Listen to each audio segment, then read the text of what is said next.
Now, European leaders are calling on Russia to agree a 30-day ceasefire in the war with Ukraine. Prime Minister Keir Starmer travelled to Kiev this morning with Emmanuel Macron, the new German Chancellor Friedrich Merz and the Polish Prime Minister Donald Tusk. Now, the four men joined Zelensky and other leaders joining remotely for a meeting of the Coalition of the Willing, and that was followed with a phone call with Donald Trump, which was described as productive. Now, speaking at the joint press conference afterwards, Keir Starmer's message to Russia was accept the ceasefire plan or face more sanctions. And so all of us here, together with the US, are calling Putin out. If he's serious about peace, then he has a chance to show it now by extending the VE-Day pause into a full, unconditional 30-day ceasefire. But if he turns his back on peace, we will respond, working with President Trump, with all our partners. We will ramp up sanctions and increase our military aid for Ukraine's defence to pressure Russia back to the table. And that's what we've been discussing today. Now, there's been no official response to the ceasefire call from Russia yet. However, Dmitry Medvedev, former Russian president and now deputy head of Russia's Security Council, said Macron, Merz, Starmer and Tusk were supposed to be discussing peace in Kiev. Instead, they are blurting out threats against Russia. He went on to say they could shove these peace plans and maybe put him down as a maybe. Well, let's now join Oleksandra Ustinova, who is a member of the Ukrainian Parliament. She's a member of Parliament there. She's also an advisor to the Minister of Defence and chair of the Parliamentary Commission on the Arms Control, and has just been attending this security conference in London. Oleksandra, welcome to the show. Hi, nice to talk to you. Thank you for inviting. How significant is it to see these leaders gather together on the ground in Kyiv? Well, this is a very important step because this is for the first time that such a big meeting happened in Kyiv, not in any other city like we saw it before in London or in Paris. It shows support of the Western countries to Ukraine, and it's basically a comparison to what happened in Kremlin, where we saw all of the leaders of the autocratic countries gather together to support Vladimir Putin in his bloody parade, because those countries are torturing people, their regimes are torturing people, killing them, kidnapping children, raping women. And it was very important that the Western world and the democratic world get together in Kyiv to show that there is another part of the world that supports Ukraine, and this is the democratic one. And as you say, this kind of signal, it's a signal to the world, but it's also a big signal to Russia. I mean, they haven't responded officially, but again, just reading out what Dmitry Medvedev said, it seems unlikely that they will respond positively. What do you think that they will do? I do not believe in the ceasefire. I do believe there can be a ceasefire or negotiations, but Putin needs to be punched first. Putin needs to be shown by the democratic and the Western world what they actually can do to him, how hard the sanctions can be. Because so far we see no matter how many conversations and declarations about putting sanctions on Russia had been done by a lot of countries, we still see that the majority of the spare parts in the missiles and the drones that Russia is sending every day to kill our children and our civilian population are coming from the Western countries. Those are the developed Western countries of Europe, the United States. So it means that sanctions do not work. And we see that Putin is able for 3 years in a row to extend his army, to pay them high salaries, to buy very expensive equipment and weapons, and he doesn't care. So first, what needs to be done is for the Western world to put much stronger sanctions on Russia, secondary sanctions, so that any country cannot trade with that, and then actually try to negotiate with him. Before that, he will never do that. Why would he need to do that? Everybody has been talking about sanctioning him and supporting Ukraine for 3 years in a row. And so far, as I've mentioned, he still continues to buy stuff from Western countries. And I think that's such an important point, because we keep hearing, oh, you know, we're going to put more sanctions on Russia. even though quite a few sanctions have already been put on Russia. Just give our listeners, who are probably not as much of an expert as you are, what are the other sorts of sanctions that could be effective in terms of clipping Russia?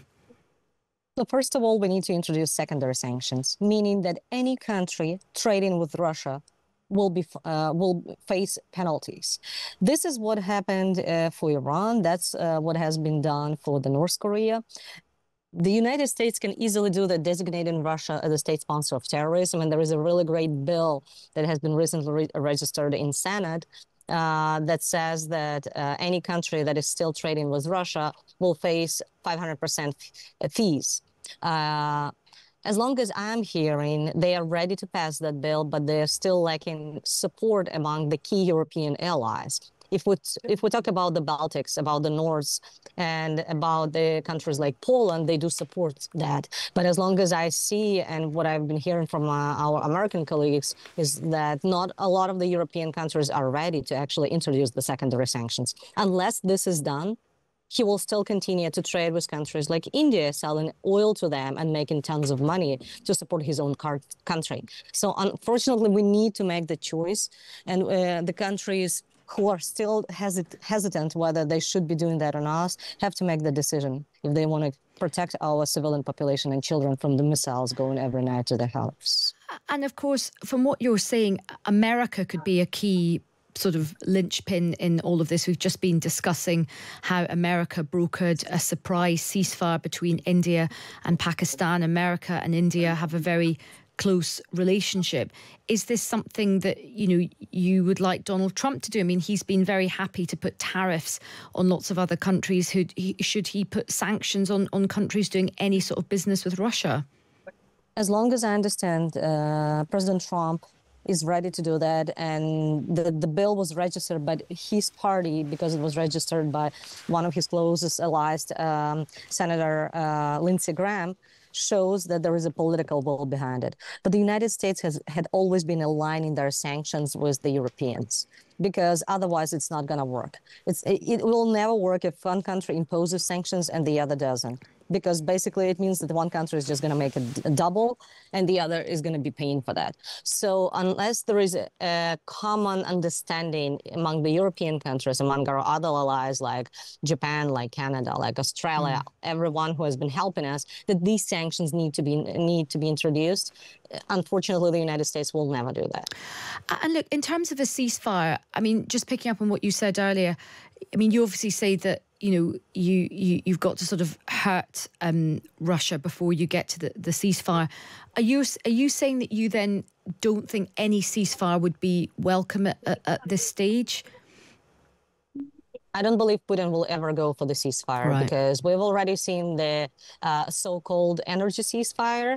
When he was supposed not to shell our energy and power stations, he still did that, including shooting our civilians every night. We've already seen negotiations on the Black Sea that never happened. And again, Ukraine was ready to do the ceasefire just for the start for 30 days. He never agreed to that. So Putin just wants to continue this war and to kill Ukrainians, because the world lets him do that. And look, there's obviously a lot of activity. We've had this security conference in London. Keir Starmer has been speaking with international allies. There's this big event today in Kiev. I mean, there's a lot of activity, Oleksandra, but do you feel any real progress has been made? Unless the Europeans start invest more money into their defense, nothing is going to happen. Unfortunately, Putin does not understand the soft power. He understands only the strength. And unless there are enough missiles for Ukraine to be sent over to Russia and enough air defense to protect our civilian population, nothing is going to change. And so far, after 3 years of war, we don't see that a lot of countries realize that and are doubling their budgets for the defense. Unfortunately, I still think that people underestimate how close Russia is and how close Putin is. Because if he invaded any other European country but Ukraine right now, I don't think that any country would be able to stand up against, because there are not enough weapons, there are not enough air defense, and there are not enough trained army combatants to protect other European countries. And I understand that this is not a popular decision that needs to be done. That, of course, people would love money to be spent more on social issues, on healthcare, on education. But this is the matter of survival of the European continent right now, because Russia is not going to disappear the next day. Russia is going to be there, and we need to be equipped. We need to be, we need to have strong air defense, and we need to have weapons to protect ourselves, because strength, this is the only thing that Putin understands. Well, we'll have to leave it there, Oleksandra, but thank you very much for your time. That's Oleksandra Ustinova, who is a member of the Ukrainian Parliament.